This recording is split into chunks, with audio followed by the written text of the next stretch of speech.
Alrighty, let's get into today's episode. I don't like anything in the back. I'm just gonna throw this over here. And let's get into today's episode, man. We have a very good question, and I think you guys are gonna really appreciate what I gotta say about this. So, if you don't already know me, my name is Ranel. I'm an artist and creative mentor at the acpd. I have 14, 15 plus years of creativity, um, illustration, photography. Um, I'm starting to produce music now. Um, I come from a family of creative individuals, and yeah, there's a lot that goes on in regards to just being a creative individual and also maintaining your health as an individual, as a creative individual that needs to create.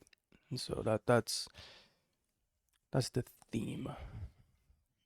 So today's question is, I can feel the limitations of my own shadow. Getting deep in this one today. So I can feel the limitations of my own shadow. How do I know when I am doing shadow work properly? And how can I incorporate that into my work? So the first half is, you can feel the limitations of your own shadow. It's a really good sign, by the way. If you can, and what that usually looks like is you're going after something, right?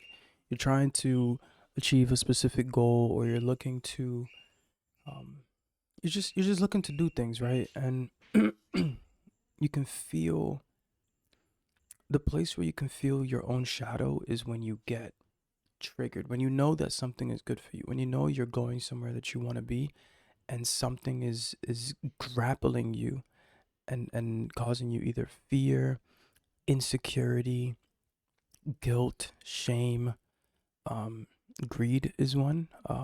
Attachment, your attachment to money is also a big contributor to it. So you can feel these negative you can feel these negative emotions, um and that's it's good that you can feel it and become aware of it, and not move from a reactive place and actually move from a proactive place. So that's really good. um how do I know when I'm doing shadow work properly? Okay, so proper shadow work, I'll give you an example, um and you can kind of use that. So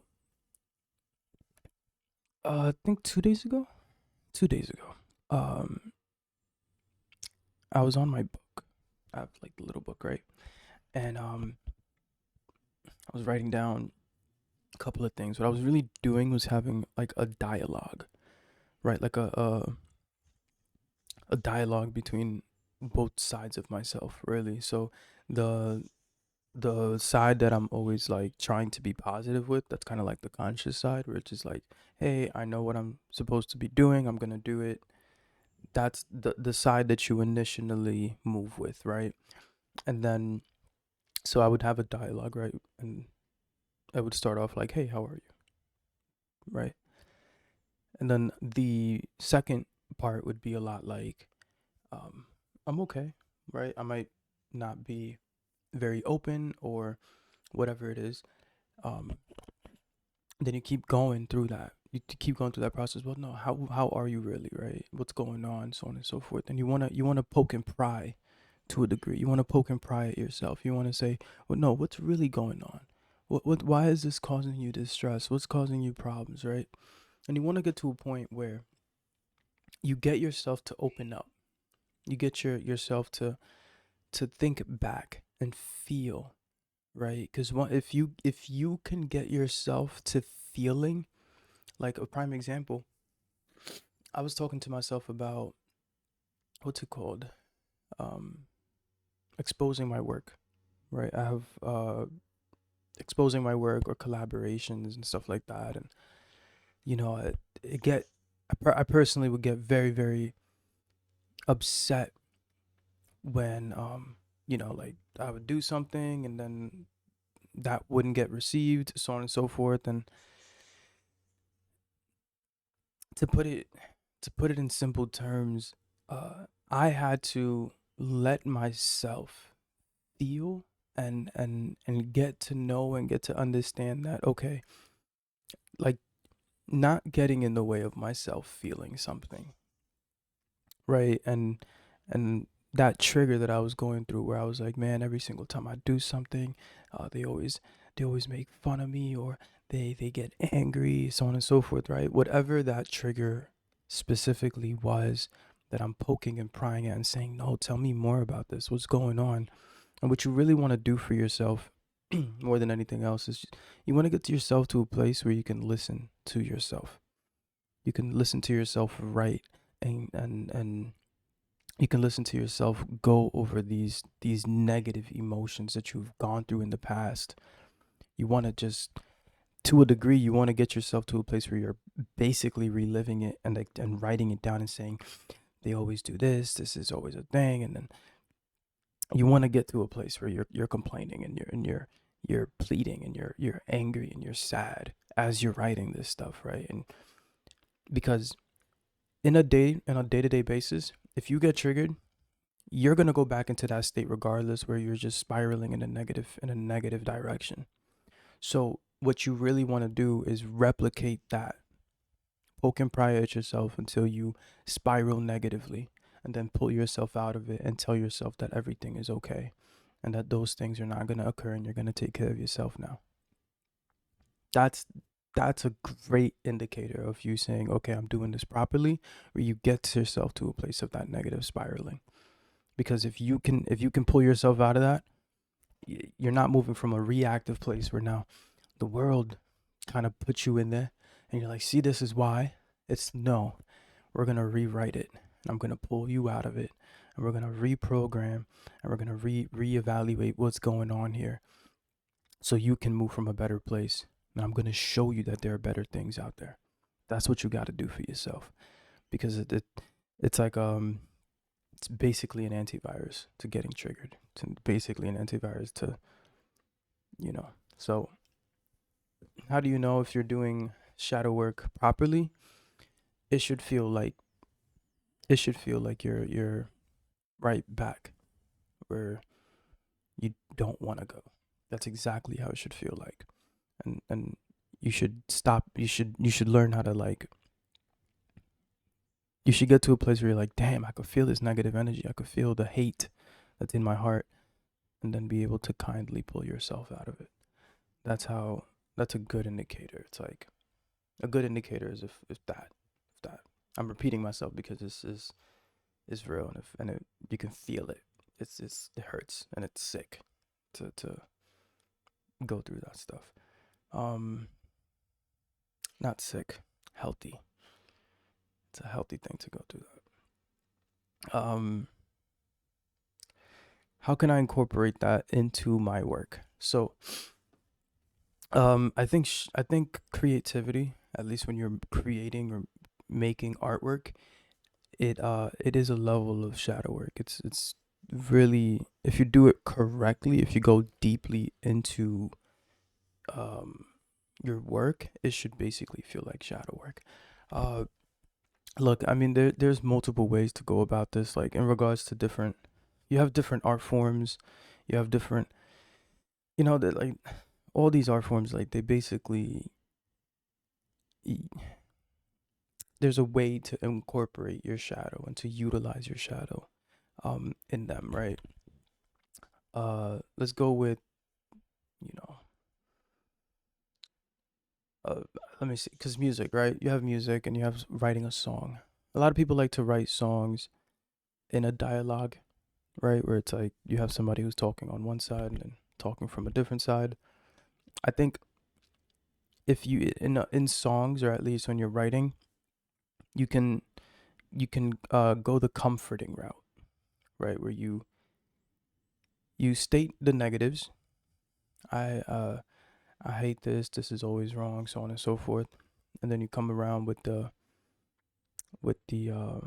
comfort, and you say, hey, you got this, I know you're better. And you can kind of move from a place where you're pouring into yourself good things and good words.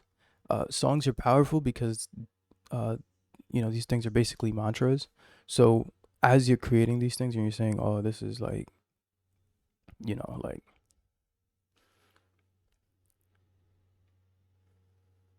oh, I lost my train of thought.